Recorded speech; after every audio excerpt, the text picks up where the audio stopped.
Welcome back to my video. Today I will be sharing the question answers of a lesson Emperors on Ice. It is a lesson of Unit 4, Section 1 of Oxford Pathways book. So let us come into the question answers of this lesson.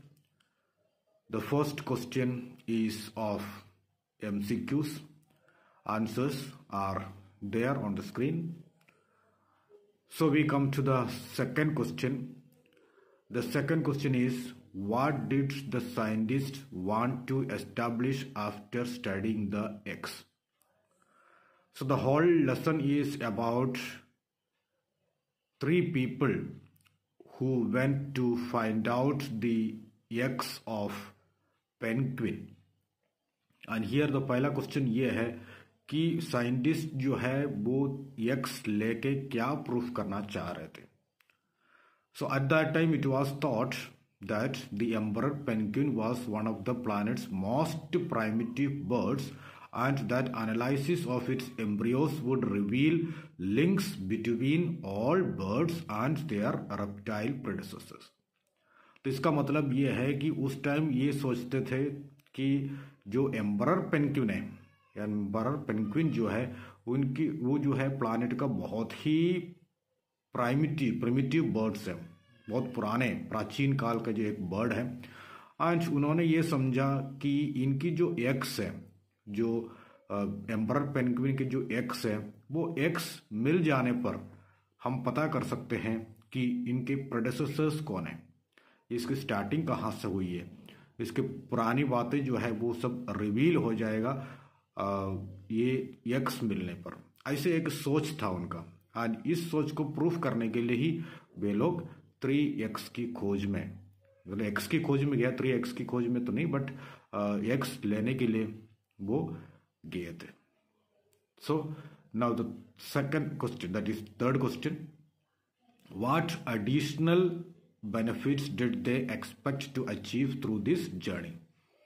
तो इस journey, ये जो है पोल की तरफ, ये जो journey है, ये जर्नी जाने से इन लोग क्या क्या बेनिफिट प्राप्त करने के लिए सोचा था.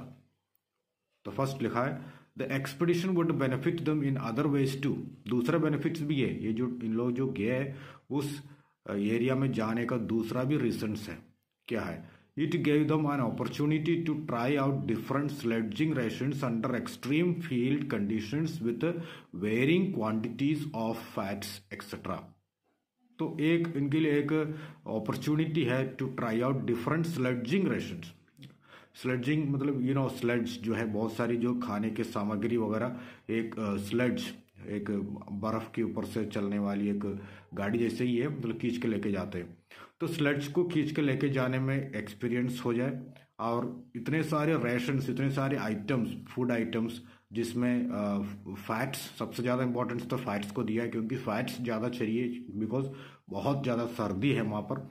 तो जितने क्वांटिटीज ऑफ फैट्स चाहिए उतने फैट्स लेके और जितने भी खाने पीने की जो सामग्री है वो सब लेकर ऐसे एक टेंट वाली एरिया में जाना उनके लिए एक बहुत बड़ा एक्सपीरियंस था. एंड वो एक फर्स्ट इसके बारे में सीख सकते हैं. That is the first benefit. Second is the Scott had requested that his meteorologist deliver predictions for the most likely weather conditions to be encountered on the Great Ice Barrier during his attempt on the pole. तो उस time जब इन लोग जाएंगे तो उस time के जो weather जो है वो वेदर प्रेडिक्ट करने के लिए, बताने के लिए ऑलरेडी मेटियोरोलॉजिस्ट को बता रखा है. मेटियोरोलॉजिस्ट मीन्स जो अंतरिक्ष के बारे में जो स्टडी करते हैं, अंतरिक्ष शास्त्री है. सो दे उनसे पूछ रखा है कि उस टाइम का मौसम कैसे रहेगा. तो इसमें दूसरा इनको ये अपॉर्चुनिटी ये मिल रहा है कि उस पर्टिकुलर एरिया के मौसम के बारे में स्टडी करने का एक ऑप्शन और एक बेनिफिट ये भी मिल रहा है, क्योंकि इसके आगे भी वो ऐसे एक्सपीडिशंस कर सकते हैं ताकि नए नए खोज हो जाए. And for this they needed weather data from the Great Barrier in winter. सब विंटर सीजन का वहाँ का जो वेदर डेटा है वो डेटा भी उनको लेना बहुत ज़रूरी था. और इससे उनको एक आइडिया हो जाता है कि वहाँ के मौसम के बारे में बहुत बढ़िया से पता चल जाता है। And so the success of the polar expeditions depended on the, तो उसके बाद अलग दूसरे जो लोग इसको एक्सपेडिशन करने के लिए जाएंगे उनके लिए भी हेल्पफुल हो जाएगा। अभी ये जो जा रहा है इनके लिए भी हेल्पफुल हो जाएगा। वहाँ का जो मौसम है, मौसम के बारे में पहले से स्टडी करें तो these are the benefits of their journey. Now the fourth question is what motivated Wilson to undertake this difficult journey. तो इतना मुश्किल वाली एक जर्नी है पोल की तरफ जाना, और इतनी सर्दी में इट इज ऑफ कोर्स ये रियली डिफिकल्ट जर्नी और मुश्किलें भरी हुई एक जर्नी है। फिर भी विल्सन ने उसको क्यों टेकअप किया, इसका रीजन क्या है? विल्सन वॉज द ट्रिप्स जुआलॉजिस्ट जो था वो है विल्सन था, और उसने पूरी लाइफ पेंगुइन के बारे में स्टडी करने के लिए बिताया है। एंड विल्सन के लिए ये जो चांस है, for Wilson the chance to continue studying the breeding biology of the birds was an irresistible temptation and risked this difficult journey. तो विल्सन के लिए एक टेम्पटेशन था, प्रलोभन, वी कॉल इट प्रलोभन जो है, मतलब ऐसे एक इंटरेस्ट था, इसको पता करना है कि क्या है इसका जो डिसेंट्री क्या है, जो पेंगुइन्स के पीछे की कहानी क्या है, इसके बारे में पता करना उसके लिए तो एक इररेसिस्टिबल टेम्पटेशन था, कैन से अनूठा इंटरेस्ट, बहुत बुरी तरीके से वो चाह रहा था इसके बारे में स्टडी करने के लिए, और इसलिए इसको जब एक मौका मिला तो वो पूरी यूज़ करने की कोशिश कर रहा है, और इसीलिए वो कितने भी मुश्किल वाले जर्नी हो उसको टेकअप करने के लिए तैयार हो गया। Now question number 5, What was the curator's first reaction when he saw the X? So इन लोग गए थे, this people went there, and वहाँ जाने के बाद बहुत मुश्किल से उन्होंने जो X है वो X हासिल किया। 5 X मिले थे उनको, एंड 5 X में से 2 एग टूट गए और 3 एग बच गए थे।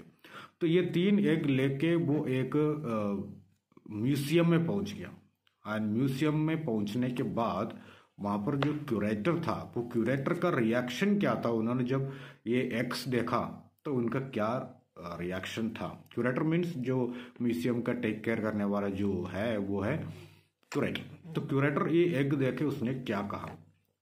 The curator of the American Museum of Natural History did not recognise the importance of eggs, क्योंकि क्यूरेटर को पता ही नहीं था कि इस एग का इम्पोर्टेंस क्या है, और इसीलिए उसने क्या कह दिया, उसने कहा take the eggs to an egg shop. तो ये जो एग्स है वो एग्स को एक एग वाले शॉप में लेके जाओ, यहाँ पर क्यों लेके आया? So that was the first reaction of the curator of the museum. So now the next question is question number 6। It is about the information of adventurous ordeal. तो इसमें ये पूछ रहा है कि ये जो जर्नी जो इन्होंने टेकअप किया, इतना रिस्क भरा ये जो जर्नी है, इस जर्नी से जो प्रॉब्लम्स हुआ और उससे रिलेटेड कुछ इंफॉर्मेशंस यहाँ मांगा गया है।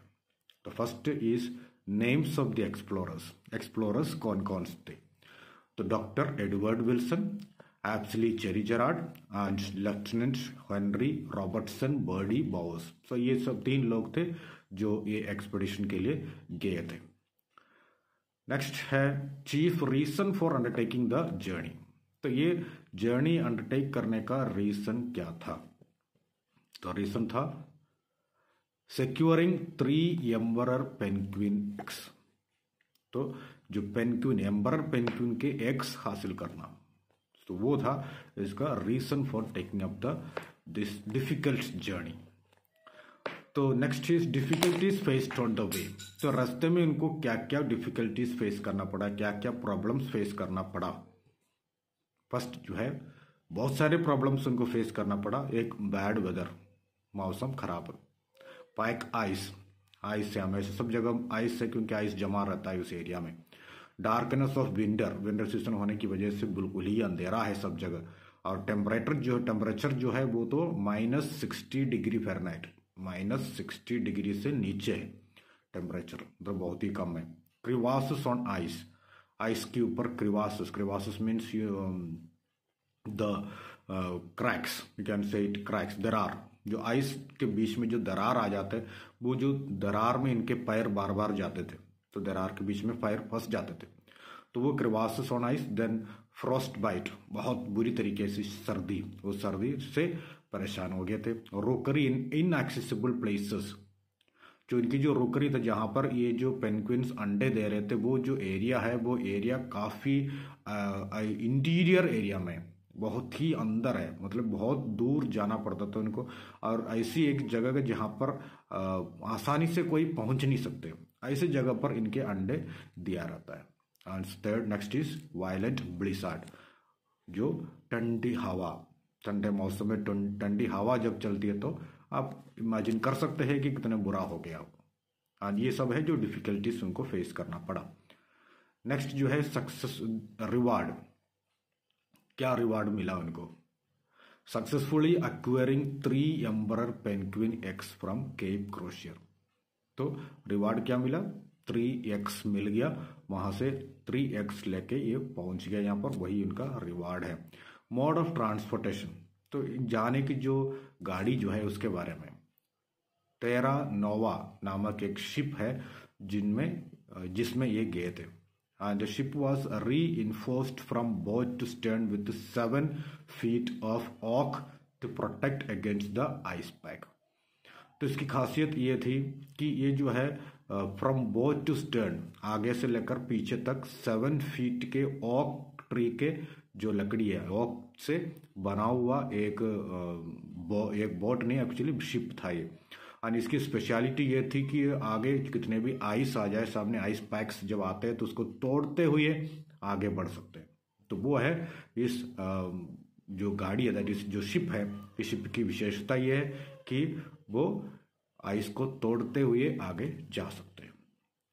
सो this are for today. Thank you very much. Continue watching my channel. Thank you.